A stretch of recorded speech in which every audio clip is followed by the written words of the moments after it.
Niyazi ke mbukeli ukuthi ibika lethu lokuqala kohlelo ekhaya jikelele livele likitaze njengoba likuthinta kwamancane ukhohlwe izona zonke inkinga zezwe. Uvela udideke nje uyibuze wedwa uma ubona ama miss calls ngama stand ukuthi hayibo ama miss calls amangaka uma stand kazi ufunani ngibe hayibo ufuna leyo mpahla phela eyanihlanganisa. Mina kwami uma stand yaziwa kwathetha wathi wengane kodwa yini qinise ifindo lenyama yakho uzoyifaka lapha efridge yami. Yazi ngasala ngimangele nje ukuthi okay and then must stand nenyama yami zikipa boma wathi sesibuye eqathatha ke embukeli nenqayiziveleyo ohlelo lwakho ekhaya jikelele. Sikuphathele ke 18 inzuka izeki yecala lika Senzomeyiwa umdlalo webanyana neProteas kuningi nje kuningi it's a lot. Kholosa linjani izwi lakho namhlanje phela izolo ubukhulumiso ka Dr. Mahewu. Iseyilonto igwijo lisatho kusalayo.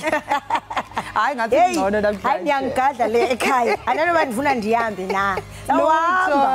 Sawuhamba nelizwi. Sizosala sikhala sizawulila. Lithilo igwijo sethu lithe nqa uqhwayizisa amehlo uqoqa nendlebe kuba uyaqonda ukuba sifike sagaleleka si ekhaya jikelele inkqubo ndaba yakho apha ku TTT. Siyacamagusha sincanceza kumathamba amhlophe amasondo siyavakala izinqi zakho apha esibonakalisweni. Singena ke kwinyanga yethupha. Ithupha ke ilandawo ingqukuve emthini ethi velisa amagqabi into ke ethi singena kwinyanga apho nawe mbukeli funeka udubula uhlume ubuse kwelilizwe lokhokho ube libhongo leminyanya ixesha lifikile basembo dominance yiyo idyudyu noloyiko ze ungabinalo seligqityiwe emaqhantini nasezweni lomoya ewe kaloku sihamba indlela egqityiweyo jonga notshaba malichitha amanzi iqhude lona libalekile kalomazi siyanamkela enkqubeni yakho ekhaya jikelele njimlo ke ukholosa kalubisi unonkanyezi madlongothi jonga masitsha iqhuma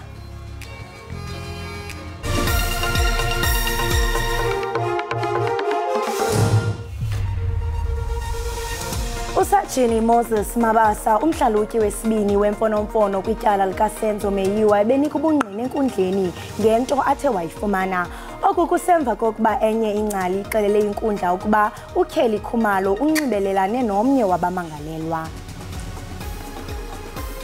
adedelwe ngebhayile inkulungwane eziyishumi zamarandi ngalinye amaphoyisa aqapha iphini likamengameli wezwe uPaul Mashatile enkantolo yemantshi iRandburg eGoli. Kwiyure ezimbalwa ezizayo ibanyana iza kuqubisana namaTaliyane kumdlalo wawo wokuzisindisa ekreleni kwindebe yehlabathi yamakhosikazi.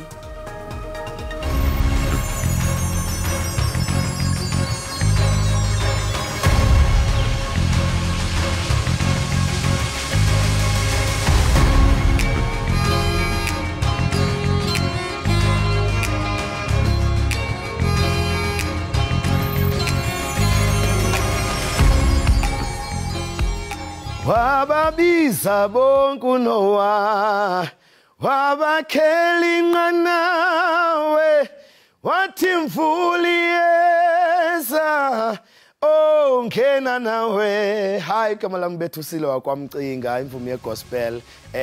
Thank you for watching ekhaya jikelele ngena nawe.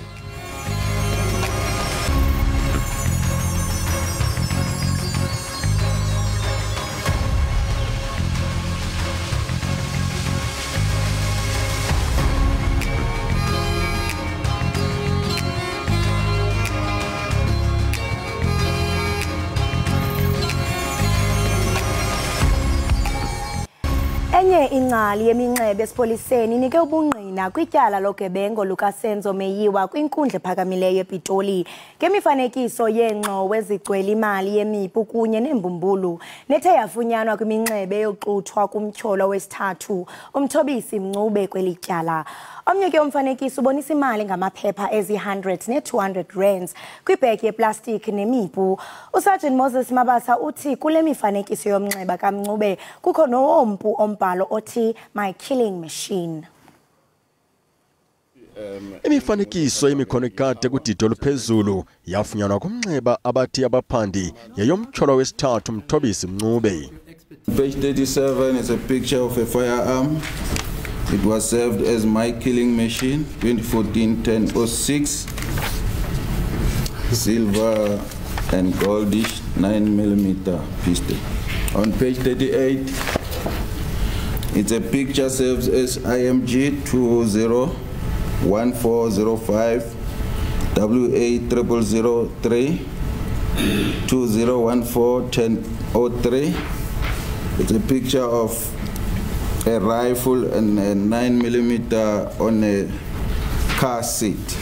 Umabasa ingcali yesibini yeminxeba okhwele emkhumbini kulandela uKenneth Lambert Stein onike ubungqina bokuba umtyholo wesihlanu ofiso kuhle eNtuli waqhagamshelana noKelly Khumalo kabini phambi kokugetyengo kameyiwa kodwa kamva wathi lo mnxeba ungabhaliswanga ngoNtuli. Gqwetha likaNtuli advocate Zandile Mshololo ebepheka ngemibuzo Stein ngalompa. What did you say exactly about this number? You said you associated them, or you said they belonged to, or they were used. What exactly did you say? It's been used by suspect number 5. It's been identified by the investigation team. It says it was used. Linked to their names. Are you the one who discovered that these numbers were used by Mr. Nduli, or is someone else who discovered that and told you? It can be both, because like I already mentioned, the investigation leading investigation officer Brigadier Kaginda, he handed also some of the information over to me. Kanti ke lusaqhuba uxhentsiso ngemibuzo kwelityala kwinkundla ephakamileyo ePitoli. Anikwe ibhayili eyinkulungwane eziyishumi zamarandi amaphoyisa ayisishiyagalombili abhekene nezinsolo zokushaya amalungu omphakathi amathathu enkantolo yemantshi yaseRandburg. Lesi sigameko senzeka emgwaqeni ongithela waye ku-N1 eGoli sasabalala ey'nkundleni zokuxhumana. La maphoyisa ke kukholakala ukuthi awuphi olukhethekile oluvikela iphini likamengameli uPaul Mashatile abhekene nezinsolo zokukhomba ngesibhamu, ukucekela phansi impahla, ukushaya ngenhloso yokuzwisa ubuhlungu, ukushayela budedengu nokuphazamisa ukusebenza komthetho. Lamapolisa ayinxalenye yebutho labalindi bakasekela mongameli uPaul Mashatile abekwe izitholo eziquka ukukhomba ngompu, ukonakalisa impahla, ukubetha ngenjongo zokonzakalisa, ukuqhuba ngokungakhathali kunye nelinge lokusingela phansi ingalo yomthetho. Esisiganeko sashicilelwa ngumqhubi wemoto wazibonelayo kwenzeka kwaso. Imantyi uHleziphi Mkhasibe ixelele inkundla ngokuxhalaba kwayo ukuba abezotshutshiso bengekazi ukuba baza kusebenzisa yiphi indlela ukuphica umuntu owasasaza olushicilelo kwiminatha yoqhagamshelwano. Uthe akunakuba kuhambiselana nobulungisa ukugcina abamangalelwa benkolonkoloze eziseleni. Imanyano yamapolisa isaphu imemelela ukuba kulindwe ingalo yomthetho yenze umsebenzi wayo. There is nothing extraordinary here. Bail is not a punitive measure, or it does not even have any effect on the trial. Let us allow the trial to run its course and see the outcome thereof. Elityala lihlehliselwe umhla wama-27 kuSeptemba ngelixa kusaqhutywa uphando.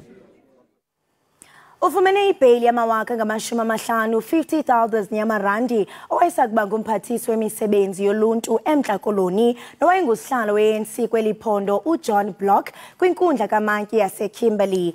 Okuke kuphathelene netyala lokunikwa kwethenda yezigidi zerandi yokwakhiwa kwesibhedlele sengqondo saseKimberley ngonyaka ka-2003.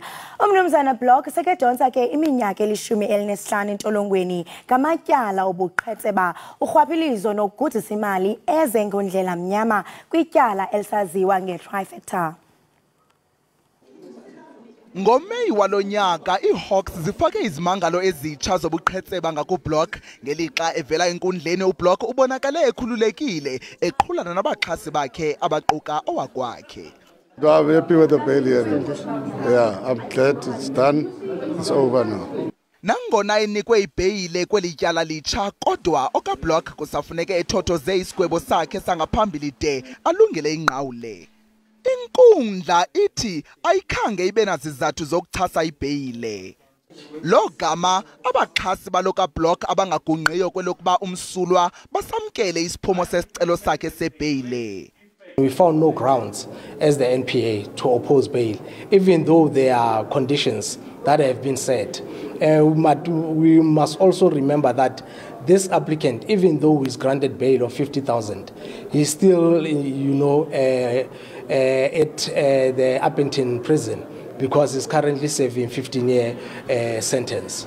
uBlock ulindeleke ukuba avele enkundleni kwakhona ngomhla we-10 kule nyanga natyholwa nabo wayesaya kuba ngumphathiswa wezothutho eMntla-Koloni uPatience Mkhali kunye nomlawuli wenkampani iBarberic Consulting Engineers uJikelele Motaung. Ingxabano phakathi kwe-Eskom nezakhamuzi zasobuka eMelmoth KwaZulu-Natal melana nogesi ongekho emthethweni isisu somsindo nolaka kwezinye izakhamuzi. Lesi sikhungo esiphehla amandla ogesi sithi umonakalo wenzekile esikhungweni sikagesi kule ndawo udale okungabibikho kogesi okudalwe ukuxhunywa kogesi okungekho emthethweni.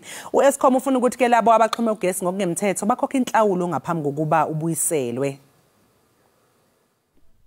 Sakuphela cishe izinyanga ezintathu amanye amalungu omphakathi asobuka engenawo ugesi.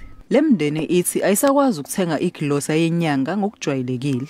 Baphinde bathi ngesikhathi kuqhuma itransformer ngombasa kwaphoqeleka ukuthi balahle ukudla okuningi ngenxa yokuthi kwavele konakala. Ubusisiwe Simelane oneminyaka ngama-66 ubudala unesifo sikashukela. Uthi ukhathazekile ngempilo yakhe njengoba imithi yakhe idinga ukugcinwa efrijini. Siphazamisele nganamgesi kunesikhathi uhambe ngo-April mhla ka-9 ngoba kuqeda uJuly nje manje. Awubuka abasilungiseli sinemithi thina sifaka emafrijini siyiphuzayo manje sifaka indawo so sihamba ibanga siyocela kulabakhanyiseli. Izakhamizi zisola amanye amalungu omphakathi ngokuvimba u-Eskom ekwenzeni ucwaningo mayelana nalabo abaxhume izintambo zikagesi ngokungekho emthethweni. Baphinde bathi bonke bathwele kanzima ngenxa yemizi embalwa ephula umthetho. Awusokwande kakhulu ubugebengu ngoba kumnyama uma kukhanya isigebengu asingeni. Kanti u-Eskom umile ekutheni kumele kulandelwe imigudu efanele ukuze kunqandwe abantu abaxhuma ngokungekho emthethweni. This is very costly for Eskom and it's also unfair for those paying customers. So unfortunately we have to follow that process where we ensure that most of the customers that were not paying have to pay their fines and we fix the meters so that they continue buying and this will prevent the transformer from failing again. Njengoba kwanda ububha nalabo basokolayo bathi bayaphoqeleka ukuthi baxhume ngokungekho emthethweni. Usizi lwalomphakathi lubukeka lungeke lixazululeke emaduze. Ngingunonhlakanipho Magwaza ezindabeni ze-SABC eMelmoth. Abafundi bekholeji iHlanzeni eMbombela eMpumalanga bamemelela kuRhulumente wephondo ukuba awaqwalasele amagama wabo nabo kwinkqubo yokudalwa kwemisebenzi yakhe. Le nkqubo ke yabhengezwa inkulu baphathiswa unkosikazi Refilo Mthweni Tsipane ngethuba evula indlu yowisomthetho yephondo. uRhulumente ke waseMpumalanga uza kubambisana namacandelo lobucala ukudala imisebenzi kunye namathuba ophuhliso lwezakhono. Iinkokheli zikaRhulumente nezacandelo labucala zilisabela ikhwelo lokuba zenze ulutsha lwaseMpumalanga lusebenze. Kule nkqubo kuza kuqeqeshwa kuqeshwe 22,000 yomlithelana nomthinjana. Abafundi bekholeji yaseHlanzeni eMbombela banethemba lokuba le nkqubo iza kufikeleleka nakubo. Singathanda ukucela lihhovisi lePremier ukuthi lite nathi laHlanzeni iTVET College litosita futhi lisadise kabanti ngelama internships. Abafundi bakunyaka ukugqibela izifundo zabo nabo banethemba eliphilayo lokuba le nkqubo iza kubafumana. Sivile ngalendo le Premier layindile la eMpumalanga and siyayithanza ngoba sinelithemba lokuthi yosinceda kakhulu njengathi thina lesesikuma exiting level. Angikaze ngiva ngayo but ngingathanda ukuthi ngatimo ngayo. nguRhulumente abecandelo labucala kunye namaziko oqeqesho isitha abamseneyo. This program has started and our time frame we are targeting that we will go on for the next coming 5 years. Usekela mphathi wemfundo ephakamile uBhudi Manamela uthi imingeni kwinkxaso yabafundi ayizukuyiqhwalelisa le nkqubo. Wabambe njengongqongqoshe ehhovisi likaMengameli obhekele ezabesifazane intsha abantu abasha kanye nabaphila nokukhubazeka uLindiwe Zulu unxusa ukuba umphakathi welekelele ukulwa nodlame oludlelana nobulili noma olubhekiswe kwabesifazane. UZulu ubethula inyanga abesifazane embuthanweni obuseThekwini lapho ebaluleke khona ukuthi igama leNingizimu Afrika linogcobho emazweni omhlaba ngenxa yezinga eliphezulu lodlame loyamene nobulili kuleli. Izigameko zobelelesi obuqondiswe kwabesifazane zibukeka zinganqandeki kuleli. Amaphoyisa athi bayisishaka lolunye abantu ababulawa nsuku zonke kulelizwe. Kulezi inyanga zokuqala ke ezintathu kulonyaka balinganiselwa ke ngaphezulu kwenkulungwane namashumi ke amahlanu abantu besifazane abadlwenguliwe. Uhulumeni uthi ke kumele sinqandwe lesi sihlava. The issue of gender-based violence and femicide will not go away until we go house to house, street to street, community to community. Isiqubulo sakulonyaka sokubungaza usuku lwabesifazane sithi accelerating socio-economic opportunities for women empowerment. Izikhulumi ke kulomcimbi zizwakalise ukuthi uhulumeni kumele aqinisekise ukuthi abantu besifazane bayanikwa ke amathuba ngakwezomnotho. Took 30 years in KwaZulu-Natal before they can have a woman. I mean, really? 30 years. Yeah. And I think when it comes to the next term, I would not want us to lose the sport. Because I know that in the last 30 years, when we were not in this position, our voices were not heard as much. Umcimbi ke wakulonyaka ukubungaza usuku lwabesifazane uzokube usingathwe eCape Town mhla ziyisishagalolunye kwephezulu. NginguSimphiwe Makhanya wezindaba zeSABC ngiseThekwini. Ophila phansi kwemeko ezelusizi utata ohlala kwilali yasebolotwa edutywa ikwiphondo laseMpuma Koloni uneminyaka engaphezulu kweshumi elinde indlu yeRDP.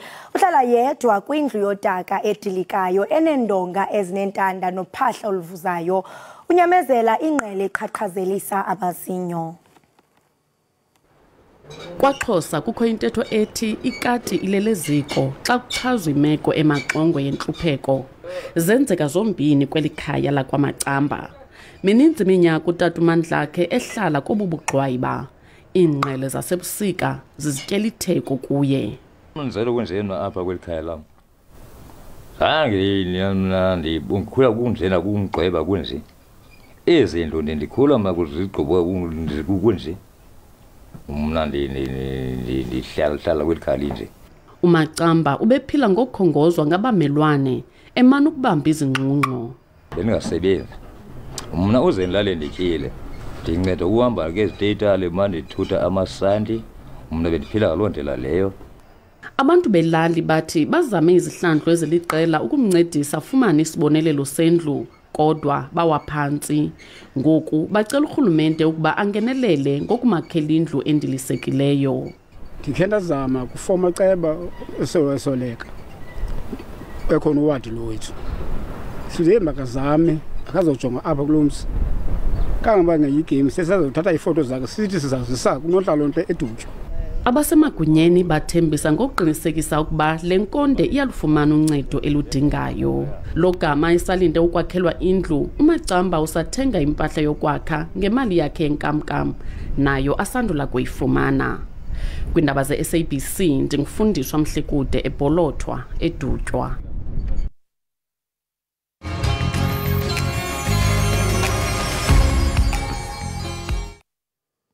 Kwachapha siyaphinda futhi senamkela kanti ngoku singena kwisiqendu sethu sezemidlalo. Ikamva lebanyana kwitumente yendebe yehlabathi lisezandleni zayo, kodwa eliqela lesizwe lizenzele ngokwalo umthwalo. Ibanyana incwase ukuzibeka kwindawo kumjikelo wamaqela angama-16 kwitumente eWellington eNew Zealand. Ukuze ke idlulele kwesisigaba okokuqala ezimbalini, iqela likaDesiree Ellis lizakunyanzeleka libethe iItaly kuqala. Kunjalo zange laphumelela mdlalo kwindebe yehlabathi. Zange kwabalula nakweliphi na iqela kwitumente yendebe yehlabathi. Kodwa ke noko kubonakala ngathi intshatsheli zase-Afrika zizenzele intaba ezakufuneka ziqabele ngomzuzu wokugqibela ukuze zidlulele kumjikelo olandelayo. Kodwa umqeqeshi uDesiree Ellis ubethelela kubadlali ukuba lo mdlalo wangomso ne-Italy bawuthathe njengefinali. This is definitely the final. We can't think of anything beyond this. We've got to make sure we leave everything on the pitch. Not that we didn't leave everything on the pitch in the other games, but this is one where there's no margin for error. This is one where we got to be very organized in all areas. This is one where we got to make sure that we're defensively sound. We've got to make sure that we keep a clean sheet. Ibanyana iqephe uduma kuqala kuyo yomipini imidlalo eseyidlalile kuqala neSweden kwalandela iArgentina. Umdlali wasesiswini Kholosa Piana uthi kungakona bazikhande ngenyeketyeni ngongayiphumeleli lemidlalo kodwa kunjalo uthi akulahlwampele kongakufelwa. We scored early in both games. We were leading in both games and we conceded very late in the game. I think for us, that's one thing that we have been working on, and we must make sure that we don't concede, especially after scoring. We must try and contain the teams and be able to manage time. Umdlalo uqala ngentseni ngensimbi yethoba ngomsolo usayo iqela lifuna ukusebenza kwalonzima kungemkina amanzi kanti sizwe ngokubanzi sinqanelwe ukubona ibanyana banyana idlulela kwisigaba esilandelayo kwidumente. Iqembu lakuleli lebhola lomnqakiswano livivela umdlalo walomqoka lapho lizobhekana khona neNew Zealand engompetha bomqhudelwano wendebe yomhlaba ebholeni lomnqakiswano. Njengoba iProteas ingenaso isiqiniseko sokuthi izodlulela yini esigabeni esendulelo amanqamu, yazi kahle kamhlophe ukuthi kufanele inqobe namhlanje kusihlwa. Kulandela impumelelo ngakwiTrinidad and Tobago phezolo iProteas asivantambo sisimisela kangangoko uzibonakalisa kuba asiyontsimbeko bayo. Amaqobokazana sekhaya zakulwa kube mdyakisane kuba kufuneke ingombi leNew Zealand nengevantambo kuzakuthi gangoku. Kwinkxaso engagungqiyo eziyifumana iProteas kubalandeli zithi kufayayo. I see every team as another opportunity to prove what I can do on the court, and before stepping on the court I just know that that's another goal defense. I don't look at the name, I don't look at the team, I don't focus on what they are, but I focus on our team and our strengths, and I stand by myself and with the team around me, my wing attack, my goal shooter, and we try to bring out the strength in each other to beat what they have. Nakubena abaqeqeshi benethemba elinoyolo kodwa baya kulo mdlalo bechule ukunyathela banethemba lokuba umdlalo phakathi kweJamaica neNew Zealand ngolwesihlanu unganeziphumo eziluncuthumazangwa kuMzantsi Afrika. New Zealand is going to be a tough opponent, but anything is possible. I mean, Uganda put it right to them when they played them the other day, only going down by 10 goals. So I don't really think that the New Zealand game is a make or break. We do have Uganda after that on Thursday. Nakubena bemibeli bewujonge ngabomvu umdlalo wangomso ayizokunqa inkxaso ngakwiProteas besa kuzitshontyela ukuba zibuye nempumelelo. iProteas ziyaqonda ukubaluleka komdlalo wangomso kwaye sizimisele kangangoko. Iqela elinkqenkqezayo lehlabathi Australia ipulela amasaka iQueens of Malawi ngo-70-46 ithabatha ke unyawo olusendeleyo kumdlalo owandulelo wamagqibela kankqoyi wendebe yehlabathi yebhola yomnyazi ka-2023 eKapa Lotumo. Kusenjalo iBajan Gems yaseBarbados ibethe iSingapore ngo-55-50. Making plans because they know they will be going into that half-time break shortly. Oh, gee, the vision from Kumwenda. Well, that is just precision passing. And look at Mvula. So Australia staring down the barrel of their first quarter loss at this World Cup to the hands of Malawi, world number 6. Margin, or 20-goal target, margin a little bigger. And Kira Austin will slot in the final goal of the game. So underway here, Barbados in the blue and yellow trim and Singapore in the red. And that's a fast start for Barbados. Goal defense. Just look at that movement, Jenny. If it's not there, you can expect someone to come for the ball. That's what is most impressive for me. A big step from Blackman. It's good. That's just her third attempt. 2 from 3 for Latonia. So another turnover this time.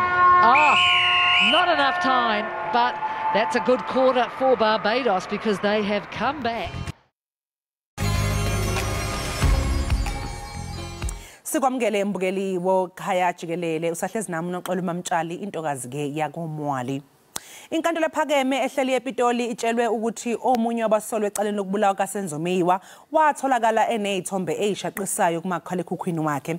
uColonel Lambert Stein eqaleni watshela inkantolo ukuthi ukuhlaziya kwakhe imininingwane yatholakala kumakhalekhukhwini kaNtuli nowabe intombi kaMeyiwa uKelly Khumalo ibonisa ukuthi ke bake baxhumana ngocingo ngaphambi kokubulawa kaMeyiwa.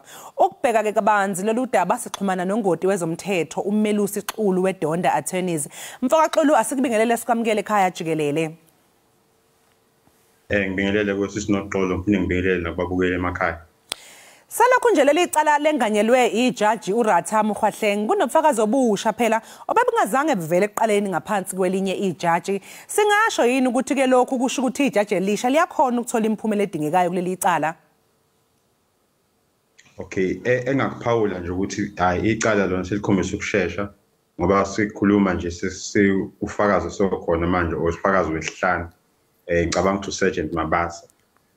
Kodwa okubalekile sisinoxolo ilokho ukuthi phambilini sikhumbule besingakaqedi ufakazi wamiswa ke uJudge Mawumela kodwa ufakazi sikutholayo manje buhlukile nobaqala ngoba obaqala ukukhumbula ukuthi uColonel Stein ubengakabizwa uMabasa ubengakabizwa into ayenzile uadvocate Baloyi uvele wabiza ufakazi abanye ayengababizanga waseqaleni waqala ngabanye kodwa lokho kukhombisa ukuthi ke sekukhona isivinini esikhona nanokuthi ufakazi ke ovelayo manje ilobo vele babengabizwa ngeqala ngoba babengakabizwa kodwa kulokho vele waqala ngabo ingakho sesithola ubufakazi obunjengalobo ukuthi uma ubheka kodwa noma ungakabhekisisi kakhulu uhlukile futhi bukuthanda ukudida kakhulu lokho bese kulindelile. Emva kobufakazi ke obethulwe uColonel Stein lapho etshele khona inkantolo ukuthi kwaba khona ukuxhumana phakathi kaKelly Khumalo kanye nomsulwa wesihlanu uFiso Kuhle Ntuli ngaphambi kokuthi kubulawa uMeyiwa. Engabeke lobo bufakazi bungase buholele inkantolo ekutheni mhlawumbe ithola isisombululo kuleli icala.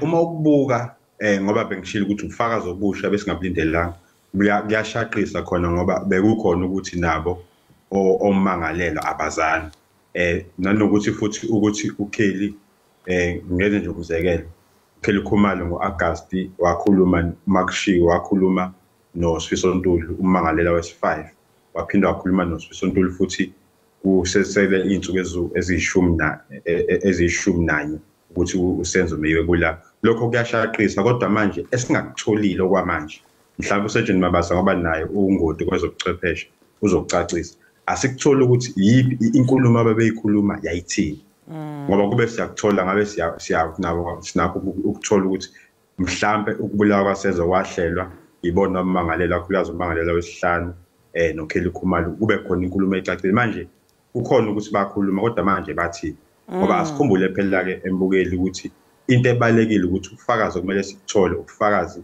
obunganakho ukugabaza yabo mangizokubeka nje ngesilungu bathi kumele kube ubufakazi beyond reasonable doubt okuchaza ukuthi kumele kube ubufakazi obunganakho ukugabaza ukuthi hayi lapha sinobufakazi bobuchwepheshe kwaxhumana uKelly Khumalo nomangalelo naye inkulumo futhi eshiciliwe evelayo ukuthi kwathiwa hayi ungafika ngesikhathi sokuthi bese uyamdubula usezongidikabulawa mhlawumbe umzekelo omunye kube nokuthi khona imali abavumelana ngayo manje lokho akucacile ingakho ngithi yebo kuyashaqisa khona kodwa ufakazi ke kumele kuqine kuvela ukuthi khona noma bekuplanile.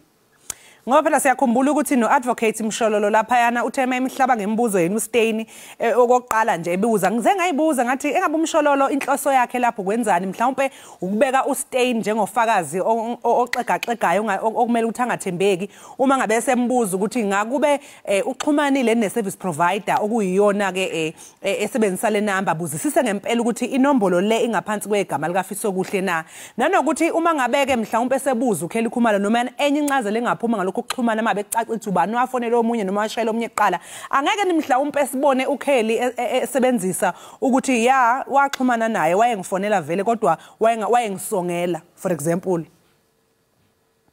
Yebo yikho ngithi sinoxolo uma singanabo ufakazi obuzothi inkulumo ababeyikhuluma yayithi kulolu ukuthi ufakazi noma umangalelo avele hayi sakhuluma ukuthi sakhuluma ngakho ukuthi bese kushiya kanjani okuzokwenza ukuthi kube likhona ukuthi umbuso ugcina usunento ephathekayo ingakho ngithi ngoba kusakhona uSergeant Mabasa ngibonile izolo ngathi besagxile kakhulu kwifoni kaMmangalela wesithathu uNcubo ukuthi hayi nazi nezithombe zakhe seyirasta mhlawumbe usazodila nalokho okunike sikulindelelile. Kuzobaleka ngani ke xabhashe ukubizwa kukaKelly Khumalo ukuthi azofakaza kuleli cala nanokuthi mangabe sekunje vele uzobiza ukuthi azofakaza mhlawumbe kukhona okuphoqayo ukuthi akeze azofakaza? Ngokwami ukubona into esiqale sayithola ngesonto elidlule sithola ukuthi uKelly Khumalo umbuso ngeke uzumbize njengofakazi bengakafiki uStain. Uthe kusenjalo ke wafika uStain wakhuluma indaba yamafoni. Ukubona kumbuso ukuthi ubona kubaleka kanjani ukuthi umbizo uKelly njengofakazi. Ukhumbuleke ukuthi usanaleli dokodo leli elika 375 of 19 lelithi kulo lecala ehlamisiwe lithi leli dokodo abantu abasendlini ibona okumele bekhulume ngokubulawa kwaSenzo neyiwe.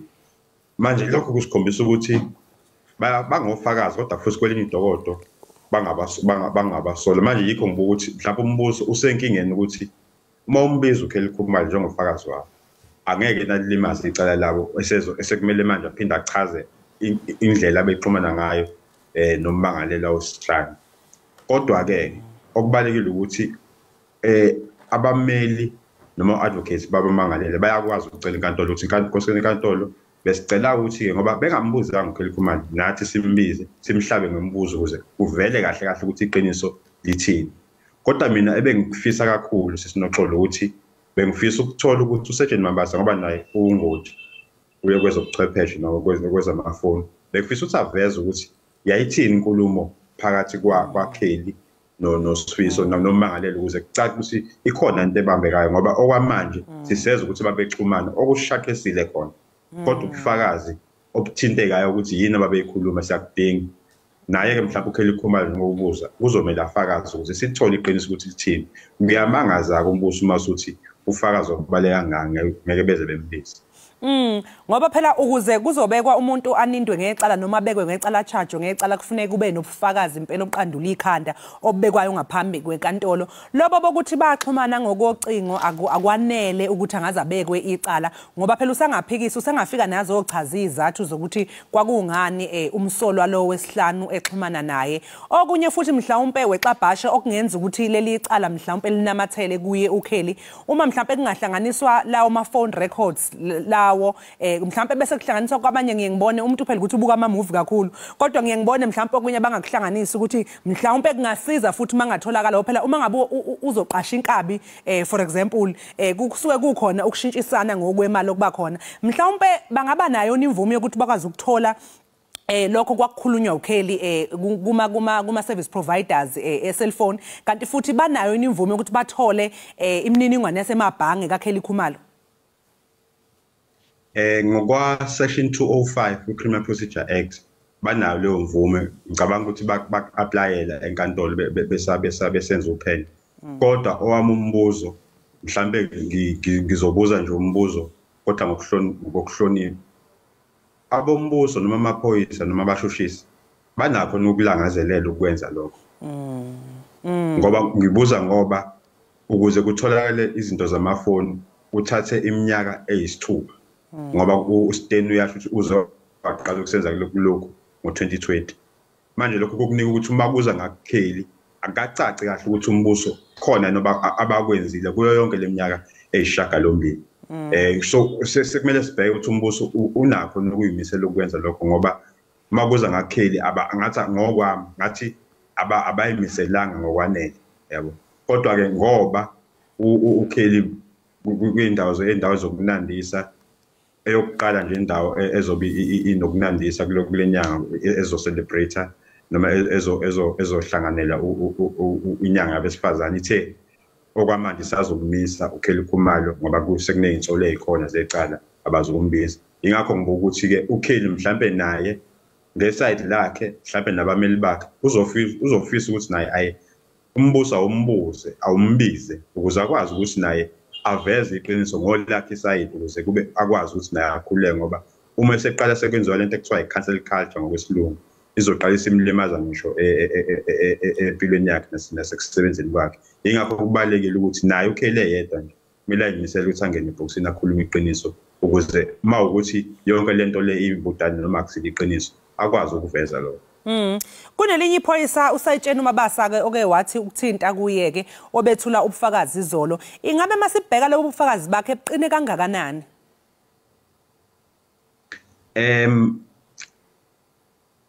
Makuza kwezomthetho sinalento ekuthiwa angithi uma ukhumbula kahle bonke ofakazi masizwa nalecala elamiswa eqaleni bonke ofakazi uTumelo uthwala umthokozisi noNozana abakaze bemkhombe umangalela wesithathu kodwa sizwa kuthiwa kwangena abesilisa ababili owokuqala ephethe isibhamu wayeyirasta owesibili wayemude bakhomba untanzi umangalela wesibili manje sesilokhu sizwile ukuthi hayi lo wayeyirasta kahle kahle uncube ngalesikhathi kwenza lesigameko naye wayeyirasta ummeli wakhe uvumile naye ukuthi hayi kosenkantolo ngiyavuma ngiphiki ummangalela wesithathu uyirasta manje emqondweni wethu noma engekho ufakazi osakuvezile okwamanje emqondweni wethu sekusinazo izinto zokuthi hayi okuchaza ukuthi uyathinteka umlisa owesithathu nommangalela wesithathu kodwa njengoba bengishilo ukuthi kumele ufakazi kodwa buhlangane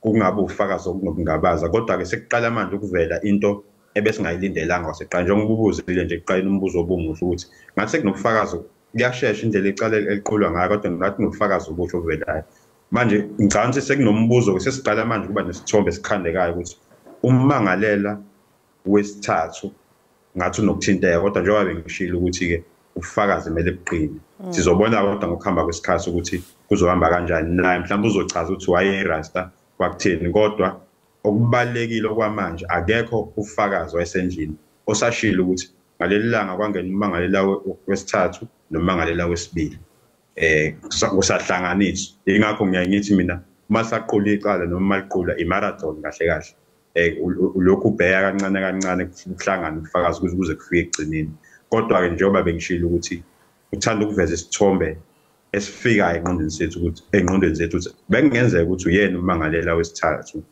owayekhona kodwa ukhumbuleke noxolo ukuthi utheli iqala icala noma kuqala ukushona usenzo unommangalela wesithathu owaboshwayo owayirasta igama lakhe uzama okuhle wakambatha wakanongoma owayehlala khona eFostorasi owayenokuwasha imoto yakhe usenzo meyiwa ile X6 eKhlaza eyayikhona ngaleso sikhathi owakhonjwa noma owavezwa umakakheli ngicabanga wamkhomba kwi-identity kit noma wamkhomba kwi-ID parade inkomba parade manje inkathi sekhonjiwe emva kwesikhathi la hoxa icala kumanje ushushisa noma uvula icala lezombango